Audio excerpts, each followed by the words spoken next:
Good day, everyone. My name is Mark Torres of the Sukiyaki Media. I'm here with my friend Caleb McLeese of Sukiyaki Media, You. and we are here to talk about our reactions and thoughts of the current episodes of Steven Universe.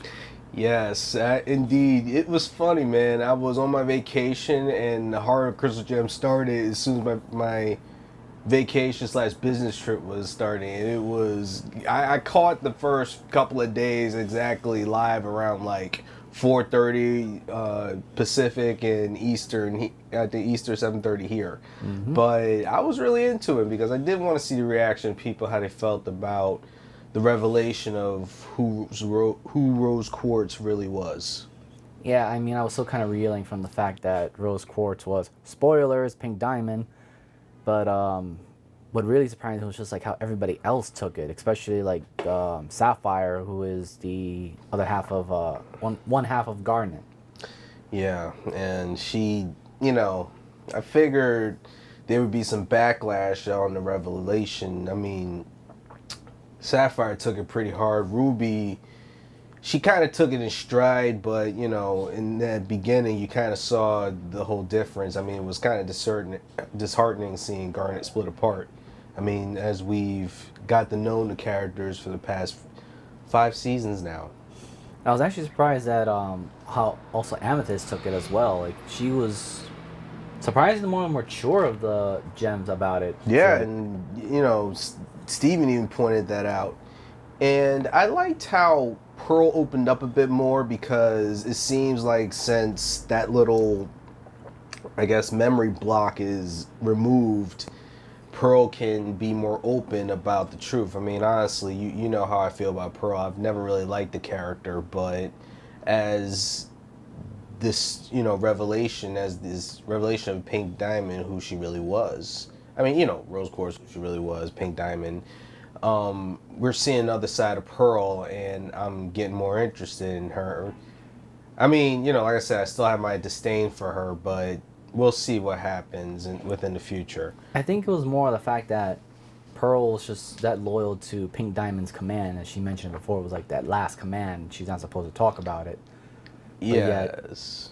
it was even more interesting was the fact that Rose Quartz or Pink Diamond, whichever you want to refer to her as, found her reason or her her resolve to rebel through Garnet when she saw Garnet, Sapphire and Ruby fuse for the first time.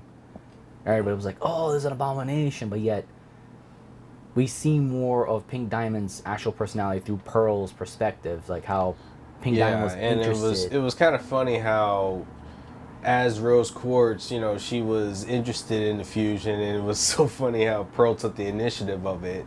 I knew Pearl wasn't a typical Pearl because of how, outstandingly educated, and I mean, I always knew she had a high opinion of herself, but it makes sense now that she wasn't a Pearl.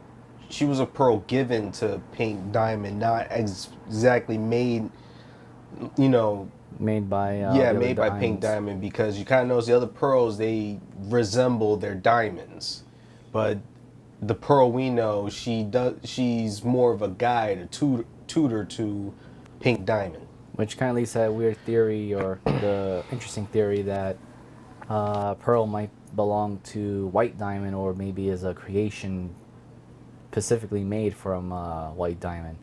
And then the other one was that all three diamonds, white, yellow, and blue, created this pearl specifically for Pink Diamond to guide her because, Pink Diamond, she really had a childish personality, and it would have been smart to send a pearl to guide her to act like a diamond. I mean, it also mentioned like between the interactions between Steven and Amethyst that they both agree that yeah, Pink Diamond was being selfish, but she had her reasons, and even Amethyst says like Steven should not be held responsible for the problems that everybody else were doing. And then, episode 2, when I saw, dealing with Ruby, I liked the perspective of Ruby because Ruby, I mean, I'm not, yeah, most Rubies portrayed seem to be like less intelligent, but our Ruby is unique, and we actually did see her take on things. I was actually surprised of how calm, I guess we could say like our Garnet Ruby was compared to like all the others, or even to Sapphire at that time. I mean, yes, Sapphire had her emotional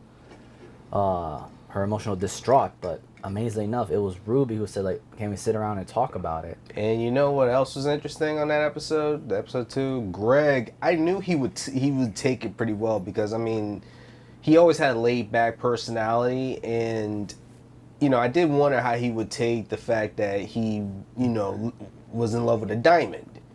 And you know, he took it pretty well. He said that I love Rose Quartz where she was. We didn't talk about our past. You know, she didn't even know I was Gregory DeMayo. Yeah, as he said, she fell in love with, Mr. Universe. yeah. So, it was always interesting that little funny skit where Ruby decided to try to take the whole lone cowboy ranger. Yeah, looking like somebody in a it looked like Clint Eastwood in a I was trying to get that name out of my head. in a Sergio Leone film or something like that. You know, I like westerns. But I was just, and then it led to the next episode where, because the way Steven was showing the comics, it was just like, yeah, he was the lone cowboy, but he was always alone, but he wanted to be with somebody. He wanted to settle down eventually. Yes. So he kind of like gave that whole, all right, before you guys were together, Ruby and Sapphire as Garnet, because you thought you had to be and all that stuff, but now you have the choice to want to fuse together. It's not like it's Pearl or circumstances are trying to kill you or accidents and all that stuff. Now you guys can choose to fuse. Yeah, and I thought that moment was pretty sweet. I mean, I'm not gonna get into that, but I thought the moment was pretty good, especially the fact that Ruby and Sapphire decided to be, you know, they were in love together on their own terms, not because of who they are, what they are, you know, in those analogies. And then, you know, then the episode that Steven, you know, the next episode after that, Steven, I like the initiative he took to decide to bring Bismuth back. That was beautiful. Yo, I was like, Mama Bismuth is back. I don't know who the voice actress is, but she just has that motherly voice. I was like, yeah, and also the kind of mother who would kick the guy's ass if they harm her kids. yeah, and she took it pretty. Well, I'd say she took it pretty well too. Except, you know, besides dunking her head in lava. You know, I'm pretty sure anyone would probably have done something similar to that just to curse out all their anger and frustrations.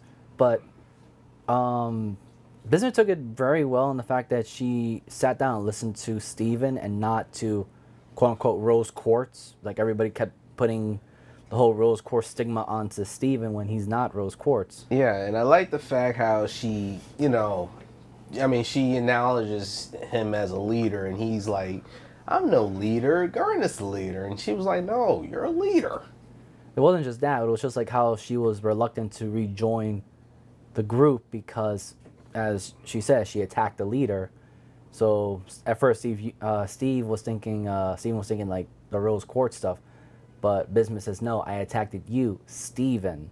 Like it was starting at this point where she's acknowledging Steven as his own individual, because as you notice, like all the other gems outside of the crystal gems do not acknowledge Steven as Steven Universe. They just see him as a Rose Quartz replica, or just Rose Quartz in general, like Jasper does a lot. Yeah, which I still have hope for Jasper. I mean, that's why I still wear her stone as much as I can. Yeah, and you saw how happy everybody was. Oh, it was a part where Steven says that he wanted her back. And that was when, as you mentioned before, Bismuth acknowledges Steven as the leader. Not Rose Quartz that's embedded in his stomach, not Pink Diamond that was hiding as Rose Quartz, but Steven. And then, of course, reunited. Oh man, I'll say this, man. I still remember the first time I really got into this series. I mean, at first I thought this series was a Rainbow Bright ripoff, but you know, this story has a lot of depth, and then the last 2 episodes was something else. I mean, the wedding was beautiful, the music was nice. You see Steven singing. I just like the fact Steven's like one of those characters you see in a certain fairy tale that just brings happiness to, people, like a sad town or something. I just like how the music just like motivates people. And not just that. Sorry to cut in on that, but the one part I did like, and it going back to Bismuth, they remember like how she was always making weapons, Mm-hmm. but yet, when she presented those rings to Ruby and Sapphire, she even says like they're not weapons, but I hope you like them. Oh right, It was like yeah. that was like Mama Bismuth, as she says, like acknowledging, and she even says like I love that couple. Yeah. I think we all did. It's funny, man. I mean, speaking of Bismuth, this might be already shipping ideas because of Bismuth, what she wore to the wedding, and then Ronaldo wearing his. Oh man. Oh boy, hey, I ain't knocking. I mean, they both got dreadlocks.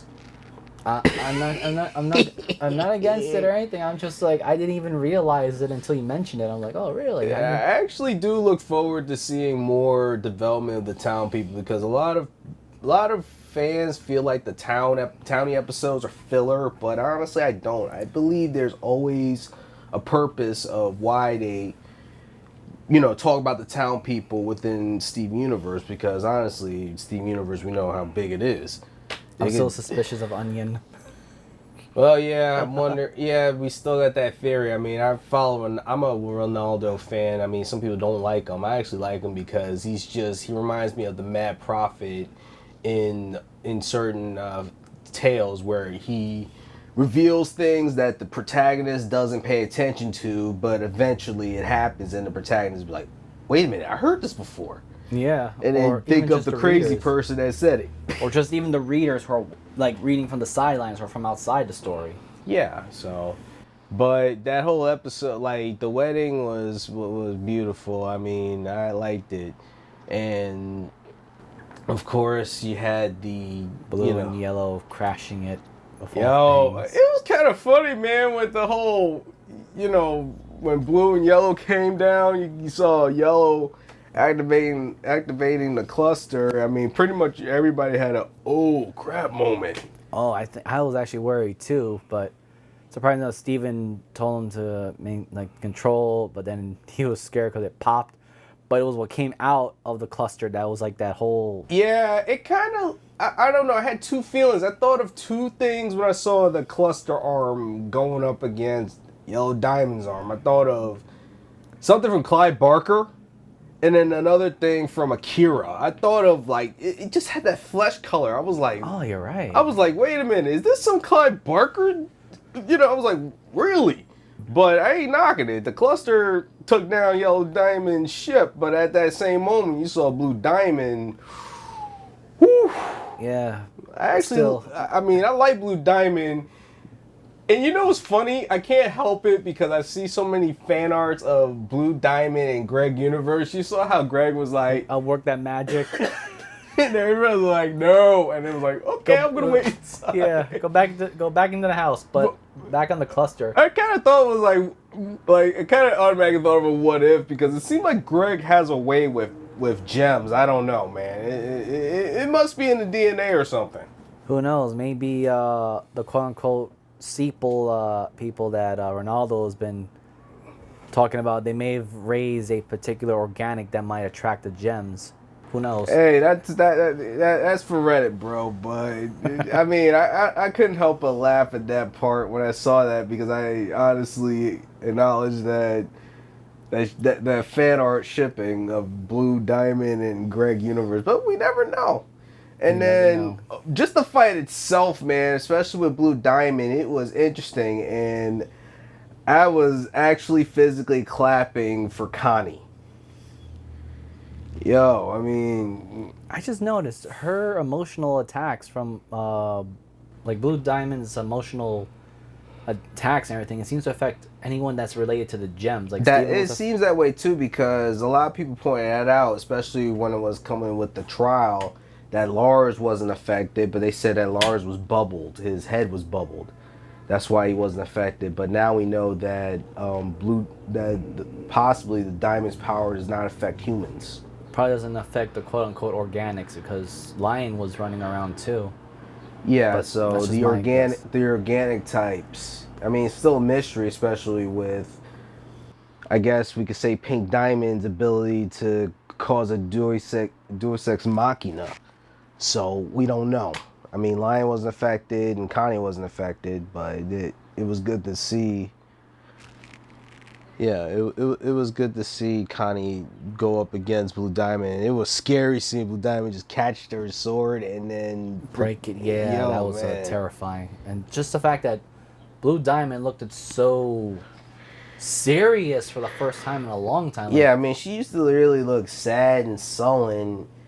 very droopy eye, but Yeah, and this then time in her that she was moment, focused. she just looked like she was gonna lose it. And then you saw everybody fighting together, and then I was like, even Peridot, I give Peridot credit. Peridot has grown. Okay, I'm not gonna be sexist. I mean, she has grown up as a character. That's how I'm gonna say. That's how I'm gonna say it. She's grown up as a character, but to me, she's got to know a little constraint or The term I want to say is that Peridot has the balls of adamantium because she just stood up and started calling both blue and yellow clods. Remember, like when we first got introduced to Yellow Diamond, she called Yellow a clod, Mm-hmm. and she didn't realize. I think that was like the very first step of her growing that whole Yeah, iron and steel yeah, I over still, brass. you know, it's funny. I still compare Peridot as another version of a Marvel character, Polaris, because it's green. Because I keep thinking of Peridot like Polaris, and she literally shot like literally a 12 pack against Blue Diamond, and then as it seemed like all was lost, yo, Lapis Lazuli for the win. She dropped the barn on. Actually, that's the whole joke of it. She dropped the barn on Blue. Oh, that was funny. I was thinking, oh boy, Andy is not going to be happy about this. Oh man, you know what? The only thing I felt really bad for was actually for the barn. Yeah, I'm hoping that the barn will be repaired. Maybe since the barn is nearby Steven's house, like the Crystal Palace. You know, is it called Crystal Palace? Not 100% certain. I'm not really sure. I never thought of it. But anyways, it's nearby, so apparently it ain't going to be too far. I mean, Lap is confirmed to be a crystal gem now. Yeah, not only that, but Bismuth was saying like, "I'll repair it, I'll fix it." And then you saw Greg go out and it was like, ah! And she was like, I can't fix that. Yeah, but amazing enough was also the fact that Lapis was not affected by Blue Diamond's like aura of despair. But yeah, if what Lapis has been through, I can't imagine. Oh man, but then it was just like that whole the cluster arm versus Yellow Diamond's arm ship. It literally kind of reminded me of how like Crazy Hand and Master Hand would sometimes do their tag team stuff. Oh right, But forget about that. in this case, it was more like Master Hand just beat the crap out of actually no, they're both right hands. But going to the point was just like how Yellow Diamond emerged after her ship was defeated by the cluster you arm. saw her face. The first thing I thought when I saw her face, I thought of Vegeta. You're like, you know, Vegeta about to fucking go ham. I was like, wow. I thought more of like the incident where Frieza came back from the spirit bomb hit. Oh right, and unfortunately Krillin, yeah, and then Krillin bit the dust in that one. Well, we had two people who bit the dust in that one, sort of. But yeah, Yellow Diamond was not very forgiving, especially to Steven. Oh man, when she sped at Steven, I thought Steven was poofed. I would assume. I thought he went splat when she just like bodied him so hard. I was just like, and then now we know that the extent of Steven's empathic powers, man. I mean, wow, it was something else. I remember you said it yourself when Peridot decided to stand up to her. She literally did a Frieza move on Peridot. yeah, the death beam of, oh my god, the death finger. I'm still like, I was surprised, especially when we mentioned about Steven's empath powers. I was just like, he managed to get to Blue first, and when Blue was looking around, Yellow, oh man, he couldn't get near Yellow at first because Yellow was just like so angry. Yeah, there's like a lot of anger in Yellow, but you did hear Yellow did regret, Giving have Pink the regret for diamond. Pink, yes. In a weird way, I feel like this is just my own thoughts, and possibly some of the people already made theories about it. It's just that Yellow and Blue seem to be more close to Pink in familiar sense than White. At That's least, what I was thinking too, because White seems to be very elitist, and she probably didn't pay attention to Pink at all, because or I didn't guess really care at all. That could be the yeah, case. and then I kind of noticed, especially with the conclusion of it all, especially after Steve revealed who he was. Um, you know, I'm thinking that this story is going to really take a interesting tonal shift. I'm wondering if they're going to shift it a certain way. Like, I noticed theories about the Sneeple. I wonder if we're going to go with that, or if we're going to figure out what White Diamond really is, or what side White Diamond is on. Because I'm thinking, is it possible that White Diamond could be the main antagonist of this tale? Or, I don't know. What do you think? Taking from my own thoughts of other franchise that kind of had like this one sole powerful ruler. A major one would be kind of like the whole Warhammer 40k. Would be kind of like basically the part is that White Diamond plays the role like the God Emperor, or like basically God of the crystal of the gems. So either my own opinion is that she's either very aloof toward the stuff that goes on with the other diamonds because they're not. doubt it. I'm just saying because it seems like her only real appearance was when Yellow and Blue actually asked her for help, and they show the images, or at least from Garnet's flashback, was that her hand is much bigger than the other two. Yeah, that's what I was thinking. It was kind of remind me of one of those Marvel celestial beings. I forgot what they call them, but Yeah, but you notice that they are also somewhat like aloof. They are not worried about every minuscule problem that goes on in the cosmos. They only worry about the major problems. right. And I mean, that's what I hope will be revealed, because from the preview, from like the 20-second preview, it seemed like the Diamond, well, Yellow and Blue are gonna figure out what exactly happened after they decided to blast them. I'm just wondering if they're gonna actually care about what they did, or I'm going with the whole trope with Steven Universe that he has the ability to beat the evil out of people. I mean, Well, I honestly don't see Yellow kind of being convinced too much. Maybe Blue is very sympathetic, obviously. I mean, if you think about it, especially from the previous interactions we've seen with Yellow, she doesn't really seem to care much about the whole quote-unquote organic life. That's true. So another theory idea is that maybe White was the one who implanted these thought process to the other diamonds, fragmented maybe or whatnot, because we don't know how active is White Diamond. We know she has a lot of planets and she conquests a lot of them, but the question is like, does she conquest them for the prosperity of her gem empire, or she's getting them because she wants to conquer this supposed unknown enemy, if there is an unknown enemy? That's true. I mean, we'll figure it out more whenever they decide to premiere the episodes. I know it's good. I don't know. I mean, they haven't announced how they're gonna premiere it, but I have a feeling that with San Diego Comic-Con coming up, they're gonna announce something. That's right. San Diego Comic-Con is coming up too, so Yeah, I mean, when I wasn't able to go to San Diego because it was too far, but I wanted to scope that area out because, Anyways, well, I figure San Diego Comic-Con might be the next place we'll figure out more about Steven Universe Season 6, because this really felt like this was the end of Season 5. yeah. I mean, hopefully they'll probably put in another episode or two, but that's just my hopes for it. Yeah, and I think that, well, we'll see what happens. I mean, I'm hoping that we'll see more familiar gems come around, and I'm actually looking forward to... I was paying attention to that Steven Universe Bingo Cartoon Network was putting up, where things have happened. They put a recent one up, and I'm thinking that some of those events might happen in Season 6. I do want to see what will happen to some of the townies, like especially Andy. I want to see what's up with him. He's an interesting character. I mean, he's only made a couple appearances, but I remember there was already shipping him with a few gems in the fan fictions. But that's just a fan hoping.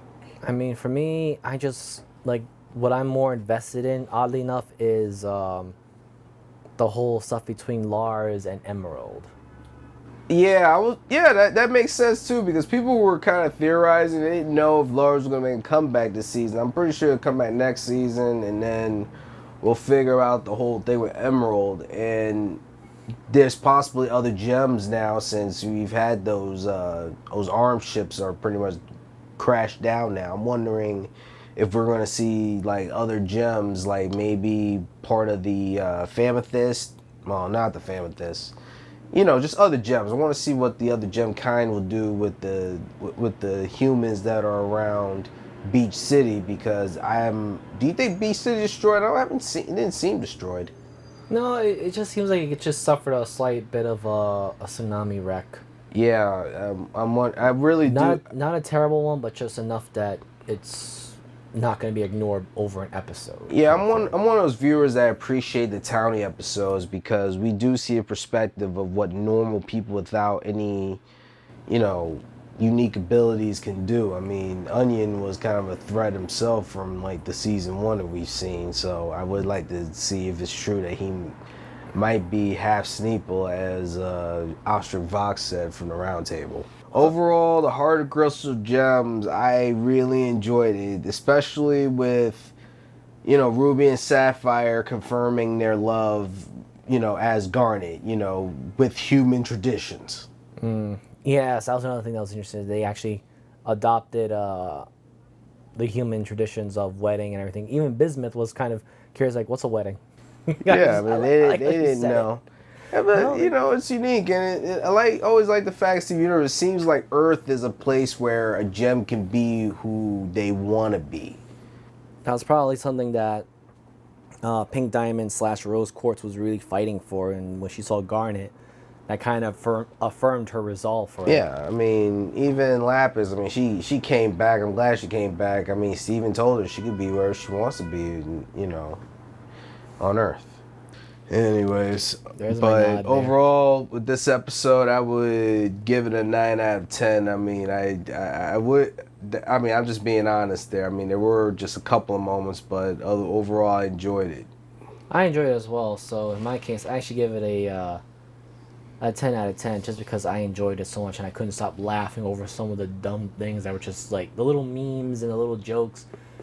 I'm sorry, Peridot. As much as I love you, I just couldn't help but laugh at the way your balls are just basically getting you into trouble with Yellow. Oh man, I'm really looking forward to some character development with Peridot. I mean, I'm hoping that maybe Peridot might be able to achieve a weapon, maybe similar to the other gems, or maybe it's just the whole magnetic thing.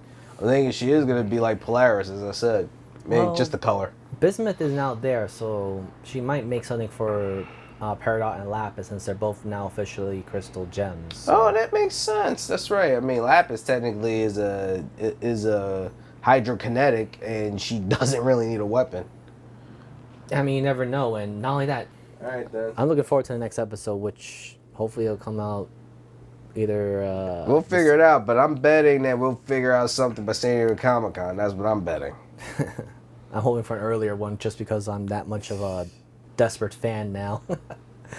Alright, so this concludes our reviews of the current episodes of the Steven Universe, the Heart of the Crystal Gems, and that'll be it. Wrapping up.